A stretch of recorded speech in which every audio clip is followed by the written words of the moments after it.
শুরু কর, আমার কি নেগেটিভ কি হয়েছে আমি বুঝি। বলছি তোর ডেঙ্গু হয়েছে, হ্যাঁ ডেঙ্গু হয়েছে, ঠিক আছে। হ্যাঁ মেথড আছে ইলশা, ঠিক আছে। মানে হচ্ছে নতুন এই গঙ্গায় যে ইলশা আসছে ডায়মন্ড হারবারে, ইলিশ বড় বড় ইলিশ 1 কেজির, সেগুলো নিজে খেতে হবে, কিন্তু সহপাঠী যারা আছে 8টা বাড়ি তাদের 12 জনকে নিয়ে একসঙ্গে খাওয়াতে হবে। গেল। দ্বিতীয় হচ্ছে হ্যাঁ এইটা হচ্ছে নেগেটিভ আছে, কিন্তু এই যে ইমিউনো আছে, হচ্ছে গিয়ে ক্রোমোটোগ্রাফি আছে, মানে কোমর দুলাতে হবে, ঠিক আছে, দুবার করে দিনে 2বার, তুমি যখন কোমর দুলাতে হবে। আরে ওই যে দেখাবো না এরকম এরকম করে। আচ্ছা আচ্ছা ঠিক আছে, তারপর আচ্ছা গেল। আরে এইগুলো অনেক পর্যায়ে আছে, ঠিক আছে, এগুলো করতে হবে। এখানে এখানে সে কোমর দোলানো না কি কি বলছে কি?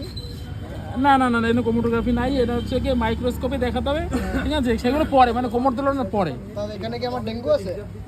না, ডেঙ্গু ম্যালেরিয়া আছে? হ্যাঁ হ্যাঁ ম্যালেরিয়া হতে পারে, হতে পারে।